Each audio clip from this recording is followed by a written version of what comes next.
next to you? You know, we're going to get you on that one for the next one.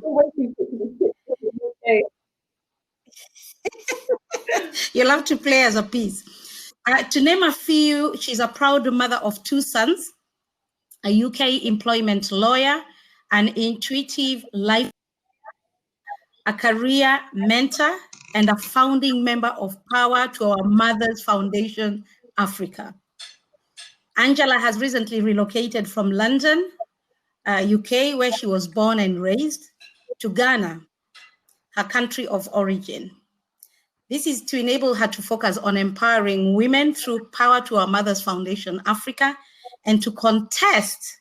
Now you need to listen to this, our guests, to contest for the presidency as the first female diasporan and Pan-African. So we are so glad to have you here, Angela, on this platform. We can't wait to hear your vision of bringing change in Ghana as an African woman who has also lived in the diaspora, but now back in her motherland. So we look forward to hearing from you in the next session that will be coming up. Jennifer Obaseki should also be joining us. I don't think she has. Jennifer is, I don't know whether I can ask Maggie Mulwa to introduce Jennifer. So thank you, Angela. We'll just introduce Jennifer briefly, and then we'll go to the sessions. Can you hear me? Yes, we can. Oh, I couldn't log on to my machine, so I'm trying my phone. Just a minute. I don't know whether I'll... Let me know if you can. Can you see me now? No, you've gone off. Okay. Just 1 minute. Technical issues here. Just to say that Jennifer lives in UK while Maggie is sorting her laptop. Maggie is also the other speaker. She's a well-known lawyer who fights for human rights here in UK and actually in Europe and in Africa as a whole. She comes from a family of legal professionals, and she decided to take that route from a very early age. Having studied law, Jennifer set up her own law firm, Obaseki Solicitors, in 2005, based in the heart of Hackney. So the firm hosts regular television and radio shows to give people information on legal changes. As Jennifer's family grew, so did her desire to spend more time with them. So in 2013, Jennifer formed a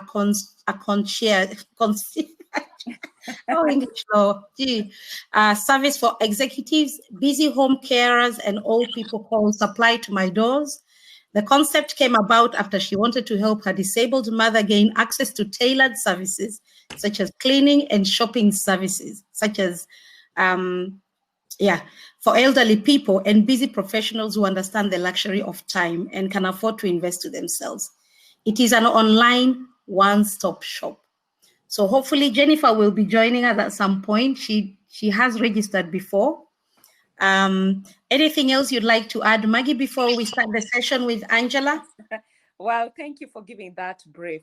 Just to let everyone know that Jennifer has been one of the people supporting African women in Europe for the last 10 years. She's sponsored the event. She's always attended, and she's helped us with legal issues. So everyone who is having issues with anything legal can contact Jennifer. She's an amazing lady. And yes, we are happy to have her on today to come and just share her views with us. Okay, thank you, Maggie. So we can go to the sessions now. And Angela, the platform is all yours.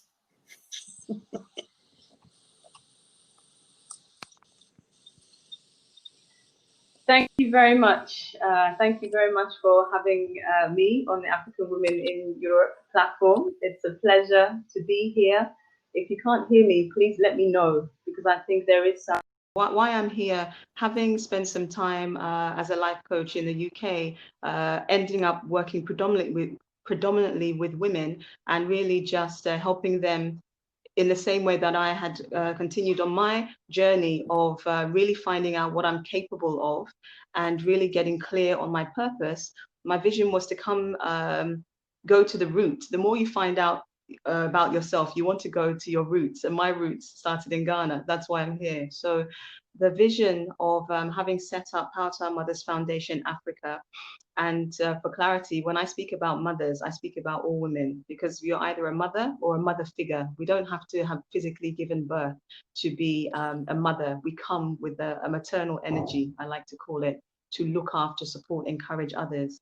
So the vision for Power to Our Mothers Foundation Africa is to really empower our mothers, the women, on lots of different levels. So at one level, we have, if you like, at the bottom. So like I said, women being the majority of the global population, we're also the majority of those who are in poverty. So a lot of our women, our mothers who are struggling, literally, I would say they're below the poverty line. You know, maybe they can't house themselves or their children, or even if they can, it's very poor conditions. And it is difficult. It is very difficult to be creative and tap into your skills when you are constantly living in survival mode or stress.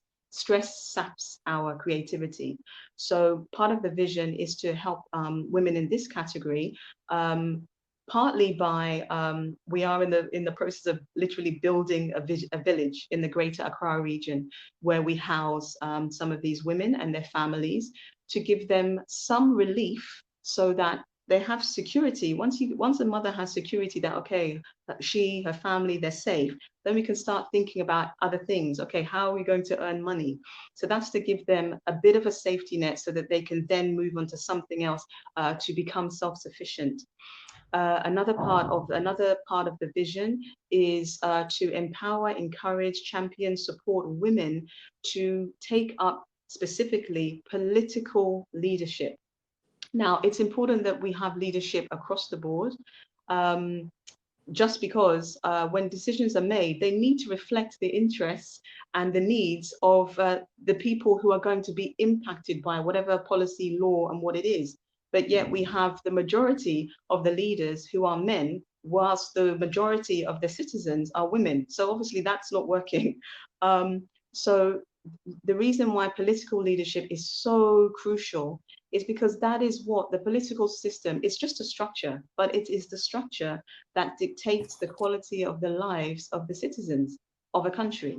So we have to be in there to bring our voice.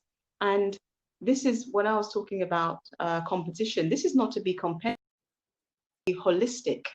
It does not work where you have the people who are taking decisions, predominantly the men, making decisions for people who, quite frankly, women, who are we are natural preservers of life, because we give life.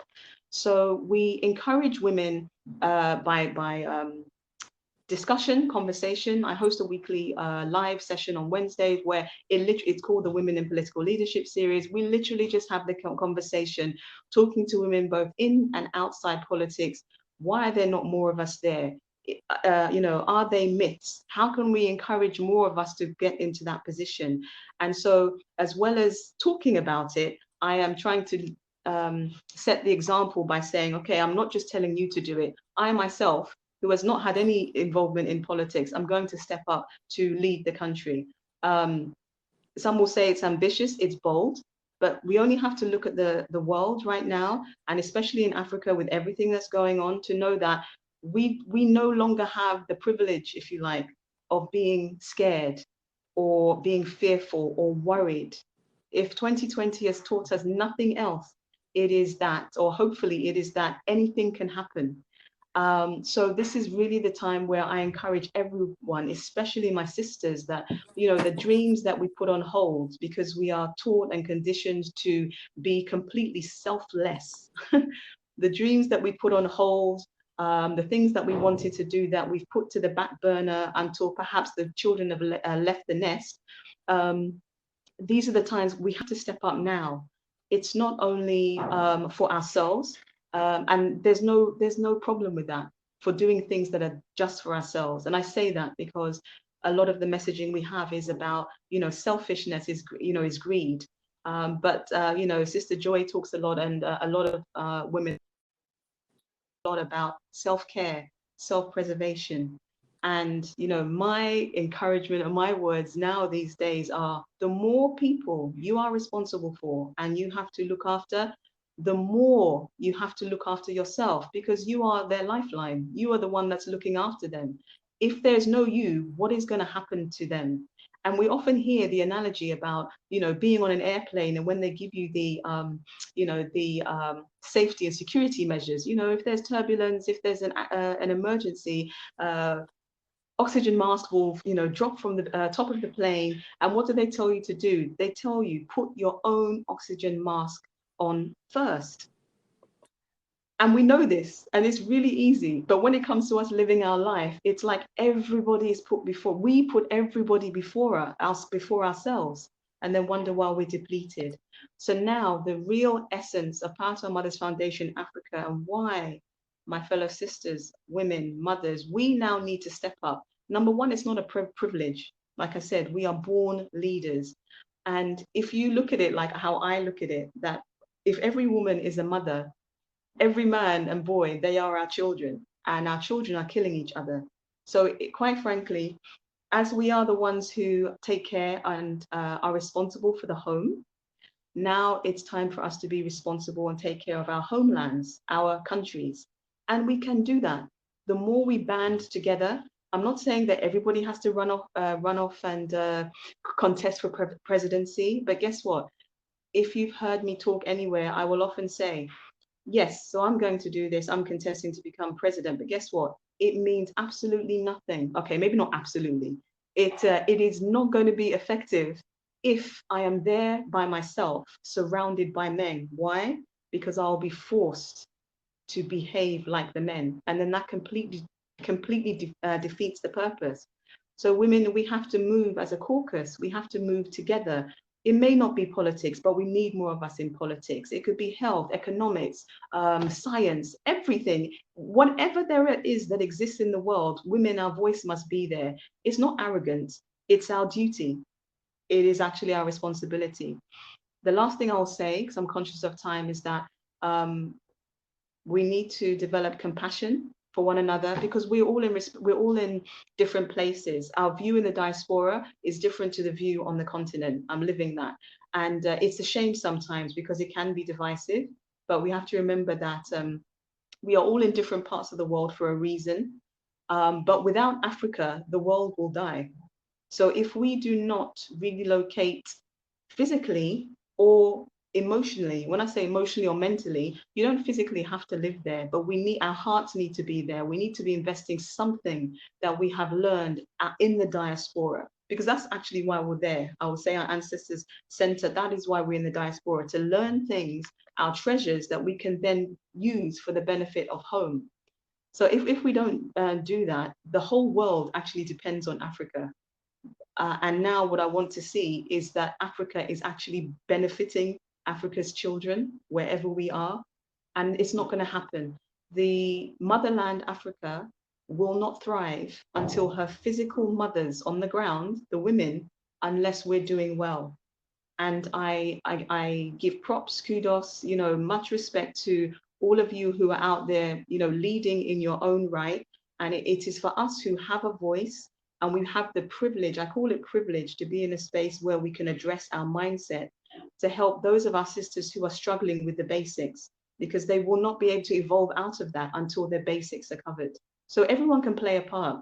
You can run for president, for prime minister, you can, you know, run for whatever top position to give the rest of us a chance, or we can help our sisters who are struggling, because they were the cards that they were dealt, you know, those who are being abused in many different ways, not just physically or sexually.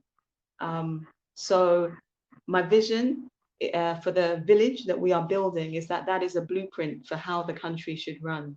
I mentioned women struggling. I mentioned encouraging women into political leadership.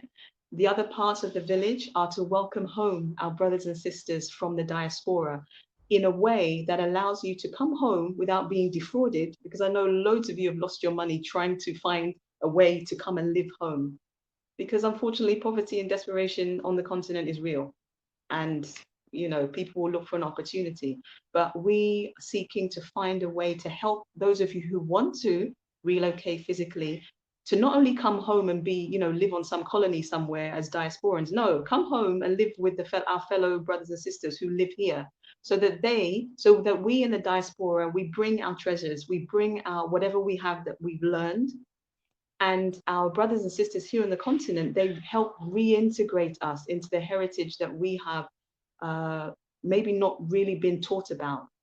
So that is the overall vision, to realistically empower the motherland by empowering the mothers, the women across Africa. And once that is done, it doesn't matter where we are in the world as Africans, because our home is sorted.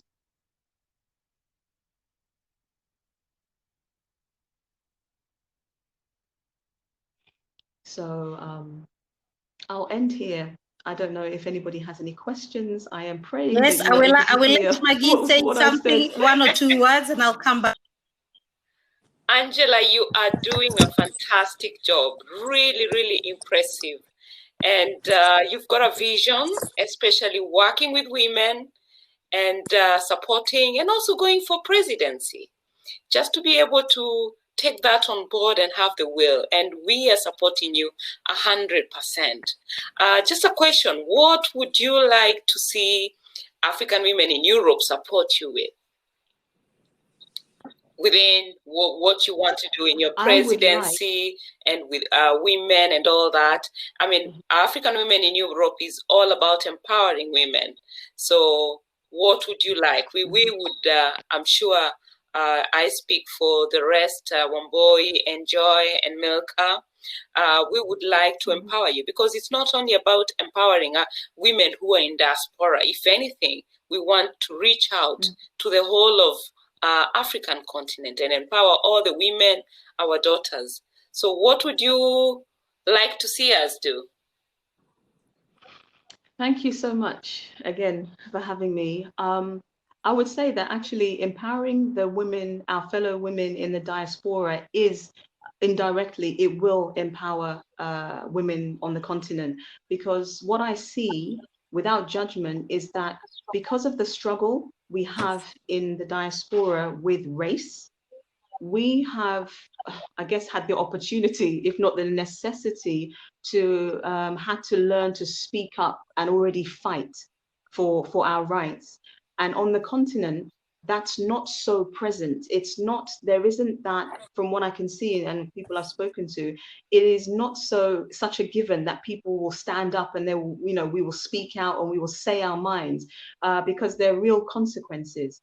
So the way in which African women in the diaspora can support are really, one, it's how we, it is actually conversation, and the conversation specifically about, okay, our experience in the diaspora and how actually there are much more similarities between diaspora and on the continent.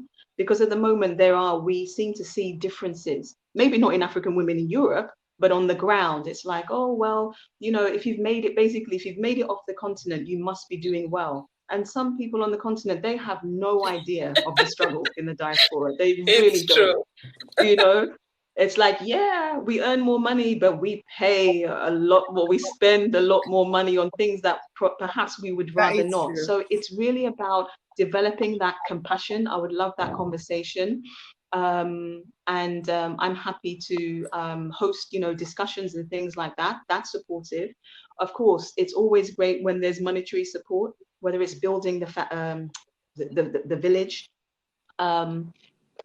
or the foundation generally, because one thing I didn't mention, I mean, the vision is huge, and it has to be huge because we have, you know, real problems to deal with. But other things that we're seeking to do is to, apart from training women, but it's actually to open a center where women actually, they manufacture our own sanitary products, because we know this is a real issue as well, you know, in the UK, wherever. So that we really step up what we can for ourselves, because we can.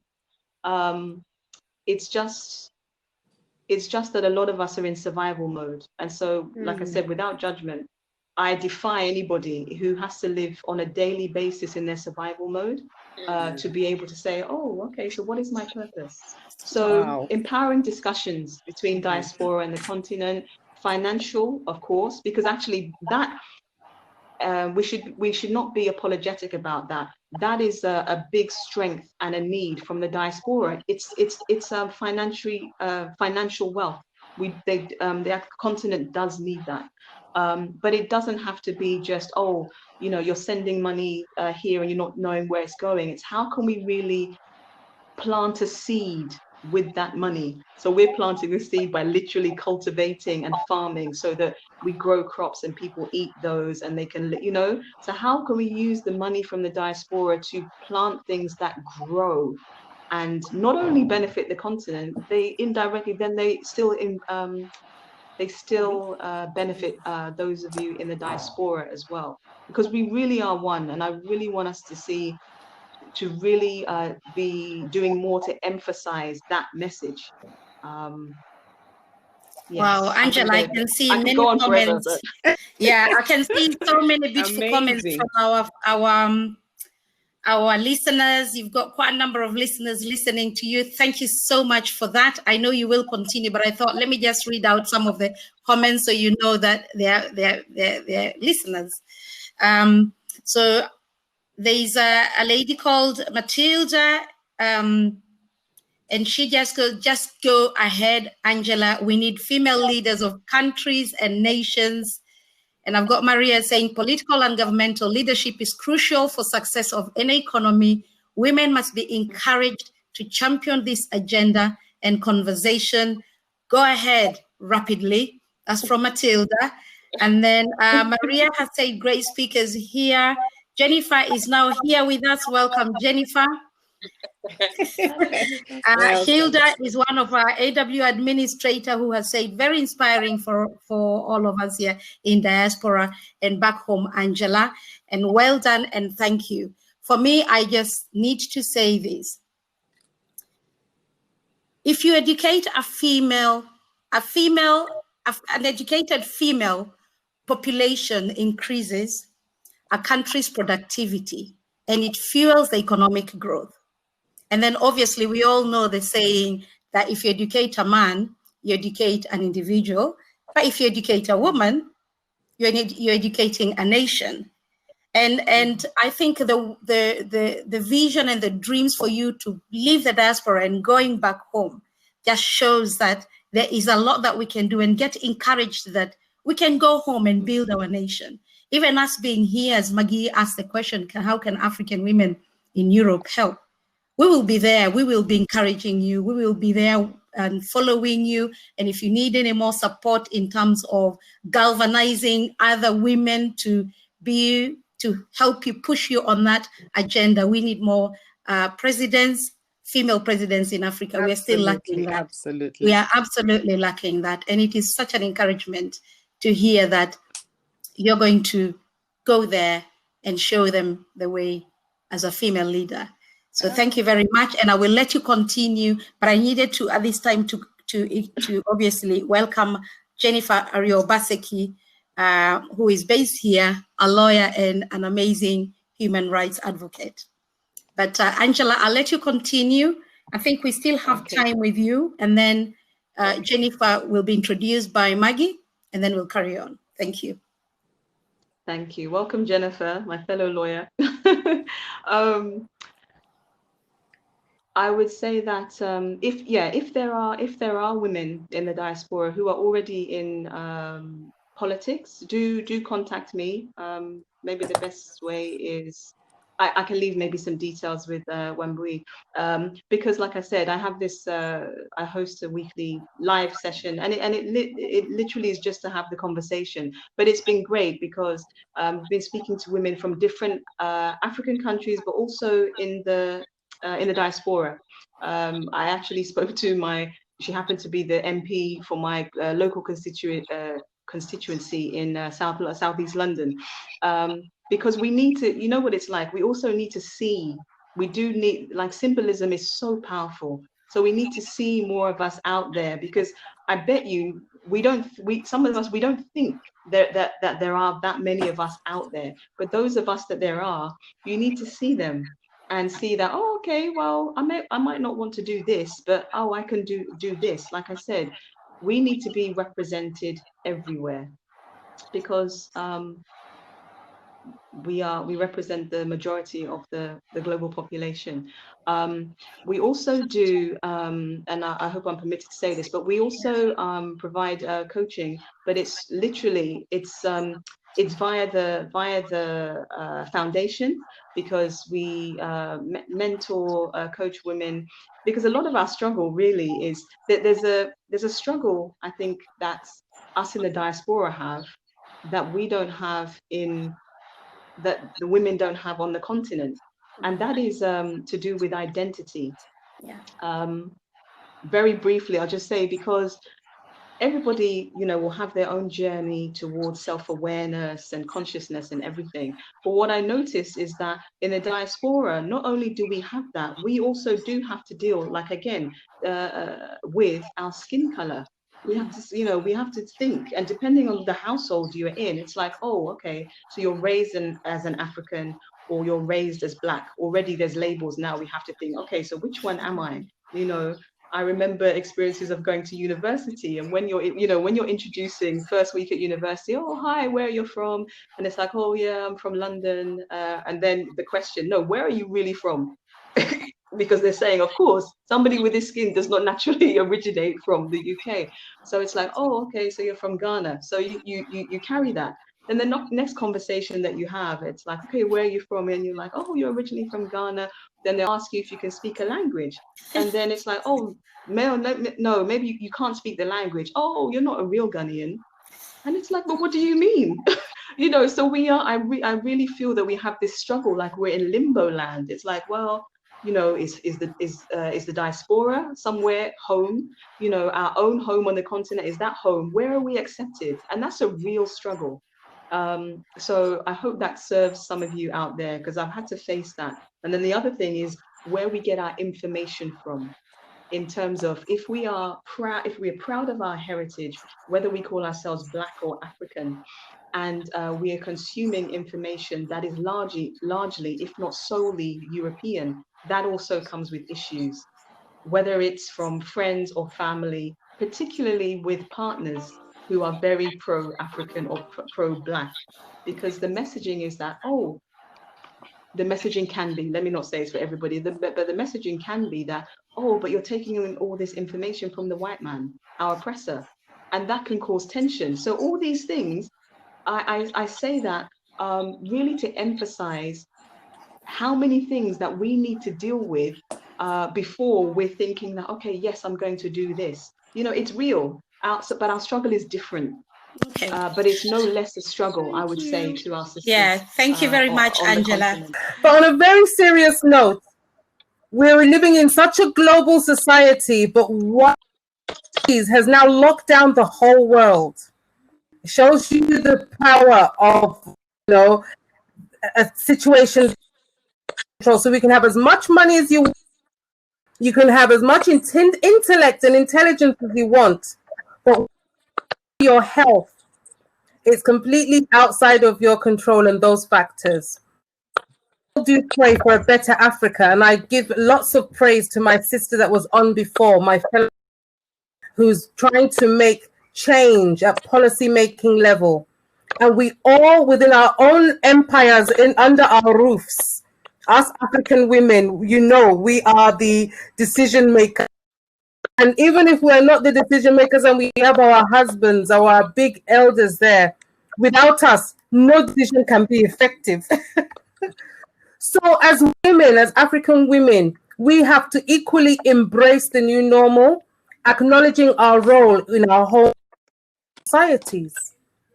And within the new normal, I want you to be aware of a few things.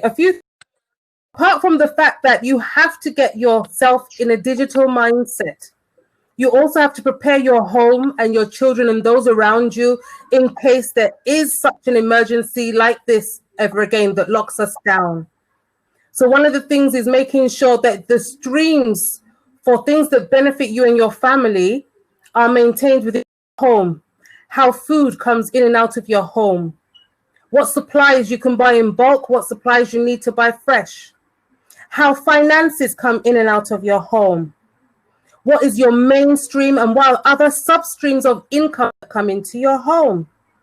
And not even that, how money is spent out of your home. Who has access to funds?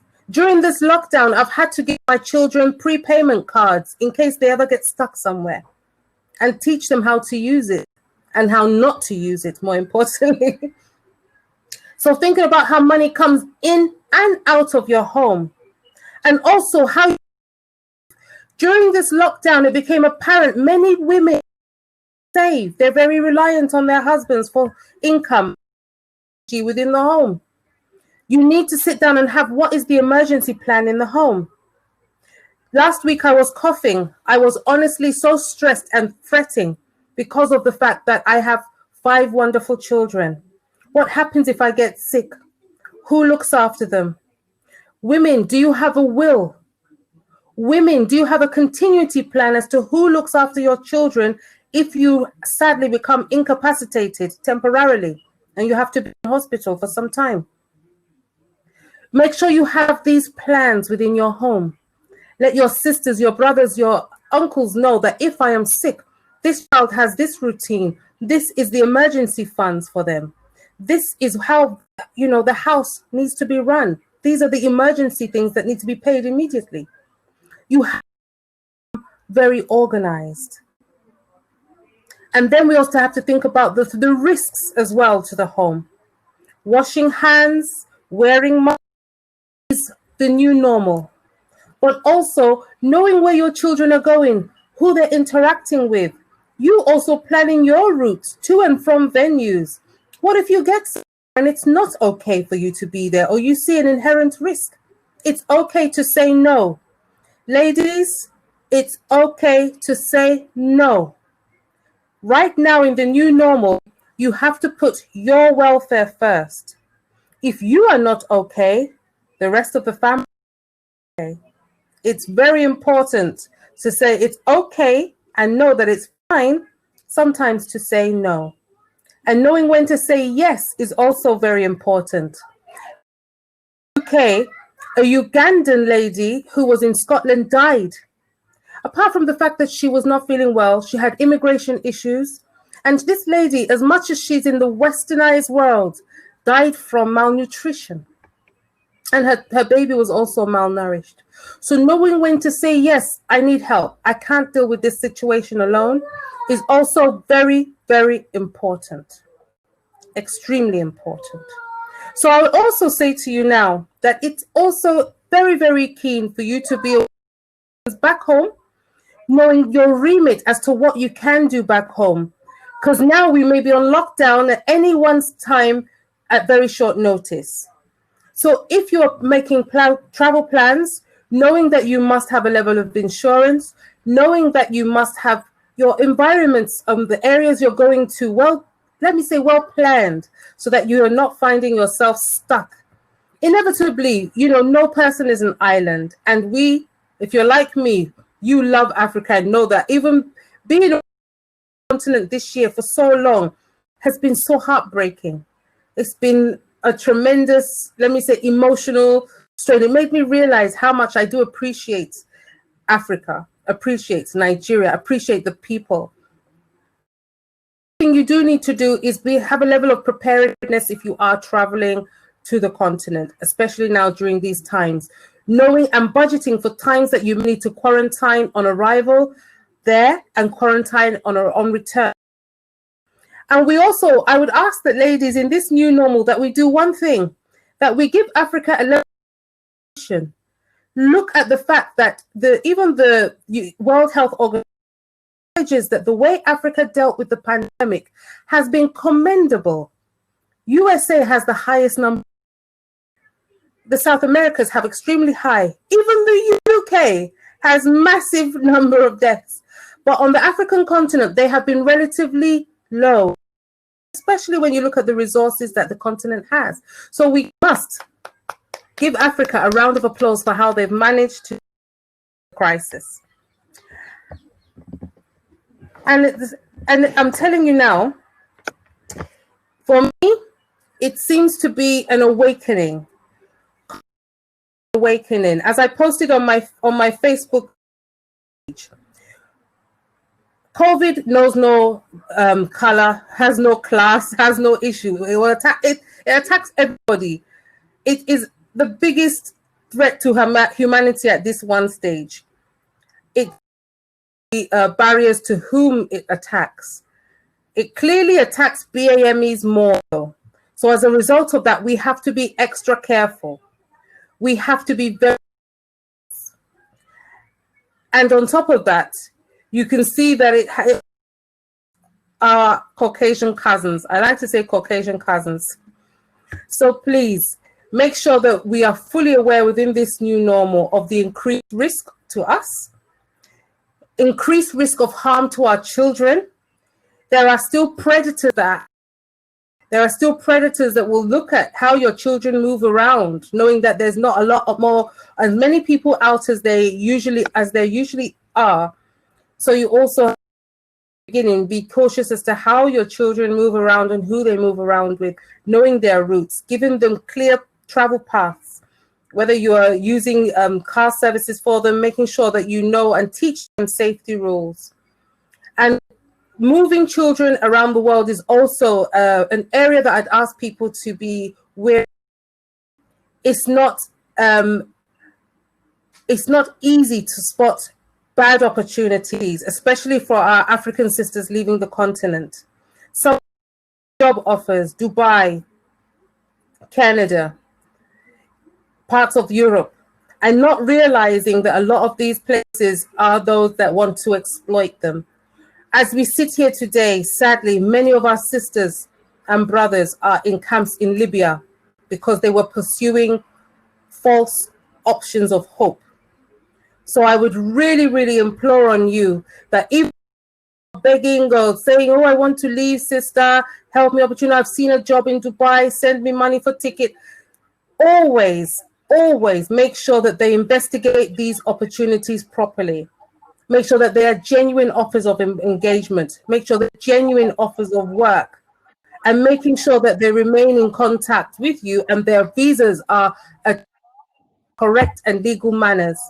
Again, sadly, we see lots of sisters trapped in the UAE having pursued job offers that turn out to be fake and enslaved. Traffickers, because they are actually rife now that they know many people are desperate to leave the continent, and also because they know travel routes are not being very well monitored, especially the ones that go across the Saharan corridor. So ladies, again, it was mentioned that I run the law firm in London. Yes, we've been running now for 16 years. 16 years. But I've been in practice for more than 20 years.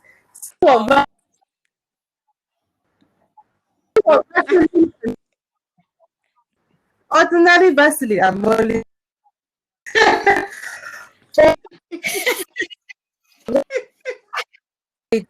do it. Thank you. Thank you. Thank you, Jenny. Thank you very much. Thank you very much.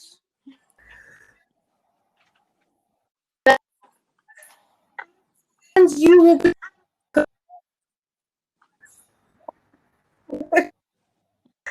I think it's important we read some of the comments. I really, really miss us gathering together. I really miss us gathering together as a whole. And I know. I hope when we have our next event, it will happen. I love. Thank you very much. I'm being prepared for this new normal. Yeah. Jennifer, just to say there's a few comments so that you know people have been listening and really being inspired by you. One of them is from Matilda Legitimus that says, great statement. Dear Jennifer. Joy, are you going to give me one of there's somebody who needs to mute themselves. Raps. Great statements, dear Jennifer. Family first or parallel to your career. Saving is really an issue. Let's organize about emergency, about savings and planning our will in case of accidents or passing. Angela, who was a previous speaker, said COVID most definitely is an awakening. Jennifer, yes, it shows us the problems we knew where they were and haven't yet resolved them. And also, the agents are in Africa and often people known to the women. Congratulations, Jennifer, over 20 years of your law firm. So thank you so much, dear Jennifer. Amazing, amazing. Our Jennifer, a great speaker. And thank you very much. And congratulations for 20 years in the law firm, Obaseki Solicitors.